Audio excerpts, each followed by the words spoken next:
नमस्कार दोस्तों, आपका मेरे चैनल में स्वागत है। आज मैं आपको कार्तिक मास की एक बूढ़ी माँ और हनुमान जी की कहानी सुनाने जा रही हूँ। अगर आपको ये कहानी पसंद आए तो कमेंट बॉक्स में हनुमान जी की जय अवश्य लिखिए। साथ ही अगर आपने अभी तक मेरे चैनल को सब्सक्राइब नहीं किया तो सब्सक्राइब कर लीजिए और बेल आइकॉन पर क्लिक जरूर कीजिए, जिससे हमारे वीडियो के नोटिफिकेशन आपको मिलते रहें। किसी गांव में एक बूढ़ी माँ रहती थी। उसके साथ उसके एक बेटा और बहू भी रहते थे। एक बार जब कार्तिक का महीना आया तो उस बूढ़ी माँ ने अपने बेटे से कहा, बेटा, मैं कार्तिक स्नान के लिए जाऊंगी और 1 महीना वहीं रहूंगी। तो बेटे ने कहा, ठीक है माँ, मैं आपके लिए लड्डू बनवा देता हूँ। फिर बेटे ने अपनी पत्नी से कहा कि माँ के लिए 30 लड्डू बना दो, ताकि वह पूजा पाठ करने के बाद कुछ खा सकें। बहू यह बात सुनकर नाराज हो गई, लेकिन गुस्से से ही सही उसने 30 लड्डू बनाकर अपनी सास को दे दिए।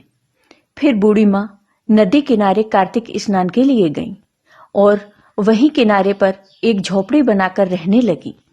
बूढ़ी माँ रोज सुबह उठकर स्नान करती और जैसे ही एक लड्डू निकालकर खाने लगती तो हनुमान जी बंदर के रूप में वहां आ जाते। तब बूढ़ी माँ वह लड्डू अपनी खुशी से उस बंदर को दे देती। अब रोज हनुमान जी बंदर के रूप में आते और बूढ़ी माँ रोज बंदर को लड्डू दे देती। इसी तरह पूरा कार्तिक का महीना बीत गया और सभी लड्डू उस बूढ़ी माँ ने उस बंदर को खिला दिए। कार्तिक का महीना खत्म होने पर बूढ़ी माँ वापस अपने घर जाने को तैयार हुई तो हनुमान जी वहां प्रकट हुए और उन्होंने बूढ़ी माँ की झोपड़ी की जगह एक आलीशान महल बनवा दिया। बूढ़ी माँ का पूरा महल धन दौलत से भर गया और बूढ़ी माँ की काया निरोगी हो गई। अन्न के भंडार से महल भर गया। इतना सब होने पर वह धूमधाम से अपने बेटे के पास गई।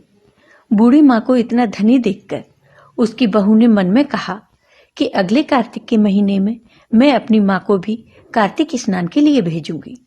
धीरे धीरे समय बीतता गया और फिर से कार्तिक का महीना आया तो बहू ने अपनी माँ को कार्तिक स्नान के लिए भेजा और अपनी माँ को भी घी और मेवा मिलाकर 30 लड्डू बनाकर दे दिए। बहू की माँ कार्तिक स्नान के लिए गई।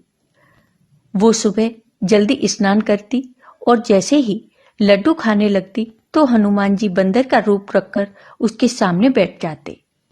तो बहू की माँ उस बंदर को पत्थर मारकर वहां से भगा देती और कहती, इस लड्डू से तो मेरा ही पेट नहीं भरा, तो तुम्हें लड्डू कहां से दे दूं।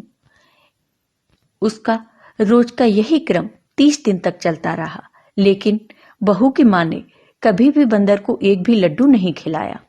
कार्तिक का महीना खत्म हुआ। बहू की माँ वापस जाने को तैयार हुई तो हनुमान जी फिर से प्रकट हुए और उन्होंने बहू की माँ की झोपड़ी को कूड़े करकट में बदल दिया और बहू की माँ को डूगर बना दिया। कार्तिक महीना खत्म होने पर बहू ने अपने पति से कहा कि कार्तिक का महीना खत्म हो गया है, अब मेरी माँ को गाजे बाजे के साथ लेकर आओ।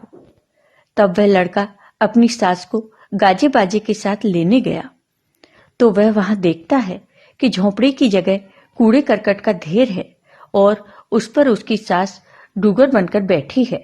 लड़के को देखकर हनुमान जी वहां प्रकट होते हैं और वो लड़के से कहते हैं, बेटा, तुम्हारी माँ ने सच्चे मन से कार्तिक स्नान किया और पूजा पाठ किया, इसलिए ही तुम्हारी माँ पर कार्तिक देवता का आशीर्वाद बरसा था।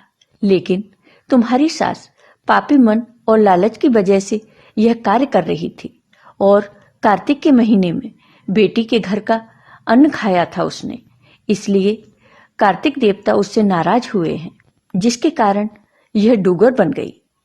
यह सब कहकर हनुमान जी वहां से अंतर्ध्यान हो जाते हैं।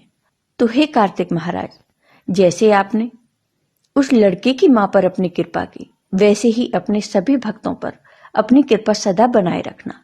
जय हो कार्तिक महाराज की, जय हो हनुमान जी की। आपको ये वीडियो पसंद आया हो तो कमेंट बॉक्स में कमेंट करके जरूर बताइए। साथ ही मेरे वीडियो को ज़्यादा से ज़्यादा शेयर करिए। धन्यवाद।